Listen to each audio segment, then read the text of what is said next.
Salut à tous, Steve, supporter of Marseille. On va débriefer ce match OM Lyon, 30e journée de Ligue 1, défaite 3-2 chez nous au stade Vélodrome. C'est parti.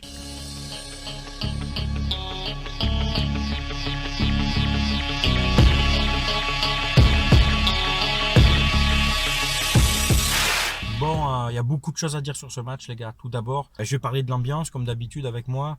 Donc, respect à tous les ultras qui étaient en virage, qui ont mis de l'ambiance, qui ont chanté, des tifos magnifiques, en gagné aussi. L'ambiance était aussi devant le stade 2-3 heures avant le match. Marseille est une ville de foot, c'est incontestable. Il y avait de l'engouement, il y avait de la ferveur. Pour ma part, j'étais avec mon pote dans la Corbeille Nord, tribune Jean-Bouin, juste derrière le banc de touche lyonnais. Donc s'il regarde la vidéo, je remercie Tonton, un collègue de travail qui nous a fourni le place, super sympa, on te remercie. Et donc derrière le banc lyonnais, on avait Genesio et son adjoint, là, un mec avec une tête de sucette, là, une tête d'obus, qui toutes les 30 secondes allait voir l'arbitre pour y caresser le dos, c'est pas possible, c'était indécent, j'ai cru que c'était sa femme. Quand tu es au stade, que tu regardes les matchs, t'as pas la même analyse quand tu es dans l'engouement, dans l'euphorie, que tu regardes aussi les virages, que quand tu es chez toi avec les ralentis. Donc quand je suis rentré chez moi, à 1h et quelques du matin, je me suis remis le match en replay. Pas beaucoup de mecs qui font des débriefs font ça, je pense. Je crois pas. Les gens rentrent, ils font le débrief à chaud, quitte à dire un peu tout et n'importe quoi. Moi, par respect, surtout pour vous qui me suivez, je me remets le match pour faire une analyse propre, pour voir vraiment ce qui s'est passé, et puis surtout pour avoir les ralentis, chose qu'on n'a pas quand on est dans le stade. Le jeu, les gars, on va parler du jeu, on va parler des conséquences de ce match, on va parler de l'arbitrage, oui, pas se cacher, on va pas pleurer pour dire l'arbitrage, mais il y a quand même une influence de l'arbitrage dans ce match. Le jeu, alors je vais pas développer poste par poste, c'est général, c'est global. Mis à part Mandanda qui a fait un top match, des superbes arrêts. Sur les buts, il peut pas grand chose, le pauvre. Alors, il y a un CSC, il y a une belle frappe d'Aouar, hein, le prodige lyonnais. Et puis le troisième but, je pense qu'il est surpris que Rolando ne récupère pas ce ballon sur Memphis de pute, qui se fait prendre de la tête, quoi. C'est incroyable, quoi. C'est interdit de se prendre le troisième but comme ça, qu'on revient à 2-2. Adil Rami, qui a perdu un seul duel aérien dans le match, et sur la passe de Mariano, et derrière ça fait but. Sinon, un Adil Rami que j'ai trouvé costaud, impliqué, qui lui avait cette niaque, tout autant que Gustavo, tout autant qu'un Ocampos. À ma vie un peu aussi, mais après le reste, c'est pas suffisant, les gars. Un match comme ça, c'est pas suffisant. Il faut se battre sur chaque ballon. On perd Sakai sur blessure, ça nous fait mal aussi. Bounassar, l'entrée n'est pas bonne, pas assez puissant, pas assez dynamique. A été trop mis en difficulté, a perdu pas mal de ballons. Tout comme Lopez, le petit Lopez qui est vif, c'est vrai qu'il est dynamique, mais qui n'a rien apporté, aucune influence dans le jeu, de Maxime. Des passes qui n'apportent rien, qui ne cassent pas les lignes. Les 25 premières minutes, on a tenu le match, on ouvre le score. Moi, je pensais vraiment qu'à la mi-temps, on rentrerait à 2-0 et qu'on les aurait étouffés. On a ouvert le score et puis après, on a subi les assauts lyonnais. Ils nous ont mis en difficulté en utilisant mieux l'espace, en profitant de nos faillances défensives, en jouant entre les lignes, car nous, on n'était pas en bloc. Les Lyonnais qui, techniquement, étaient supérieurs à nous hier et qui avaient plus d'envie, quoi. Alors certes, c'est vrai que l'arbitrage y a fait beaucoup. Des fautes sifflées contre nous, des cartons jaunes donnés comme à Thauvin qui sont ridicules, des corners pas sifflés. Sur la frappe de Payet en première mi-temps, c'est Lopez qui la sort, il y a corner. En deuxième mi-temps, un défenseur la met en corner devant Thauvin, vous vous rappelez, 6 mètres aussi. Le hors-jeu de Mitroglou, putain, le hors-jeu de Mitroglou qui part depuis ça. Alors c'est vrai qu'il est limite, mais Sanson lui donne, s'il part, il va au but. Ça fait 3-2 pour nous, 1 minute après, donc sur la faute, sur ce hors-jeu, remise en jeu des Lyonnais, et c'est eux qui marquent. Un arbitrage dégueulasse encore de Rudy Bucher. C'est plus Rudy Buquet, c'est Rudy Bucher. Tu mérites que ça, mec, c'est qu'on te brûle. Tu as été zéro. Tes assistants aussi, ils sont nuls. Le 5e arbitre est nul. Thauvin Ocampos, nos 2 joueurs offensifs sur les couloirs. C'était le jour et la nuit. Un Ocampos dynamique, qui a essayé de percuter, qui a bien défendu, qui a essayé de provoquer, d'apporter quelque chose, même s'il était fatigué, qu'il était peut-être un peu maladroit aussi sur certaines phases de jeu, mais au moins qui a essayé.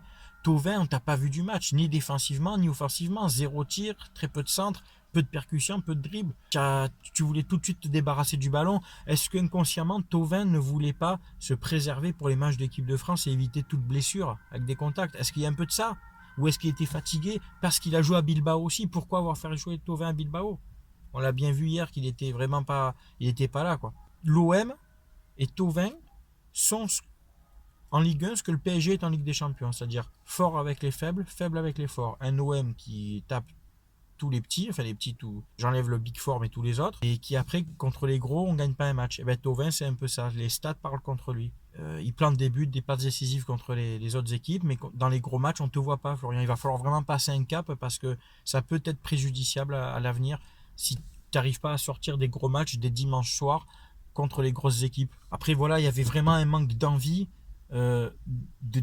malgré la ferveur qu'il y avait dans ce stade, malgré tout le soutien qu'il y avait un manque d'envie de certains joueurs. Est-ce que c'est aussi de la fatigue? J'en sais rien, mais Germain, peu influent dans le jeu, un Payet qui joue par à coup, qui a essayé, mais peu aidé aussi autour de lui. Les rentrées de Sanson et Mitroglou ont été bonnes. Sanson a apporté plus de peps, de technique, plus de niaque au milieu de terrain, qui a donné des bons ballons, et puis Mitroglou qui égalise. À ce moment-là, j'ai vraiment cru qu'on allait retourner le match et le gagner. Mitroglou qui a fait une bonne rentrée et qui est dans la continuité de ses prestations depuis quelques matchs, d'un mec qui a envie, qui veut prouver. Je suis vraiment content pour lui. Il a mis un but, un beau but, voilà, une tête lobée. Il a pesé devant, il a plus pesé que Germain qui court plus que lui, mais comme quoi c'est bien beau de courir partout, mais il faut être plus malin, il faut savoir se démarquer, chose que Mitroglou par contre arrive peut-être mieux à faire. Côté de ça, les Lyonnais ne jouent plus d'Europa League. Ils reviennent à 2 points. Nous, on est encore en Europa League et on joue la 3e place. Et là, je vous pose la question, qu'est-ce qu'on fait maintenant? Est-ce qu'on joue la 3e place à fond et maintenant l'Europa League, on va voir si on passe un tour en plus ou pas? Ou est-ce qu'on se dit, putain, cette Europa League, il faut aller au bout, mais on risque de perdre des plumes en Ligue 1, comme a fait Lyon il y a quelques matchs. Il lâchait des points en Ligue 1 et pour passer des tours en Europa League. J'ai l'impression que les situations sont presque inversées maintenant. Presque après cette défaite, j'ai l'impression que c'est nous qui sommes 4e. Vous allez me dire, non, on a encore de l'avance, on n'a que 2 points.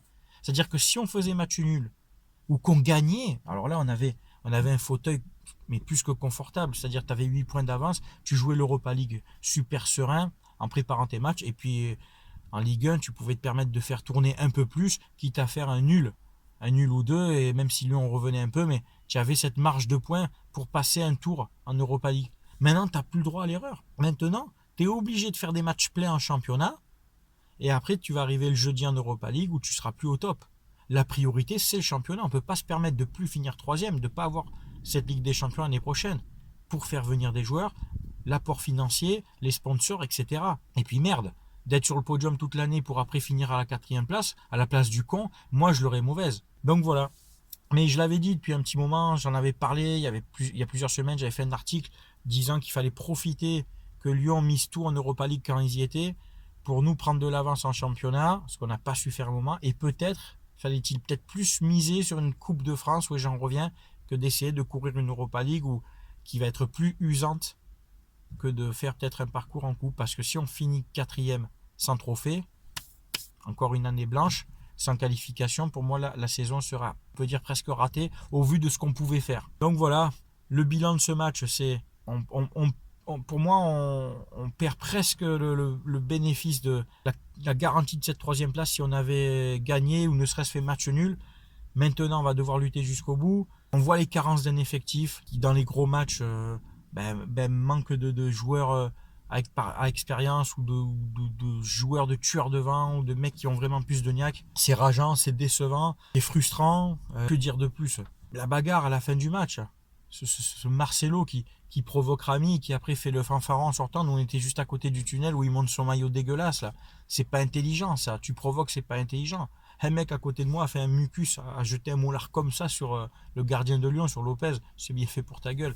La légende dit qu'il est encore en train de se gratter pour se l'enlever. C'est tout pour le débrief. Merci à tous pour ceux qui me suivent sur ma page Facebook, sur ma chaîne YouTube. Pour les nouveaux arrivants, vous le savez, vous êtes les bienvenus. Sur ma page ici, on parle foot. On est là pour débattre de tactique, pour parler ballon. On échange, on respecte les avis de chacun. Puis voilà les gars, je suis autant déçu que vous. On se dit à bientôt pour le prochain débrief.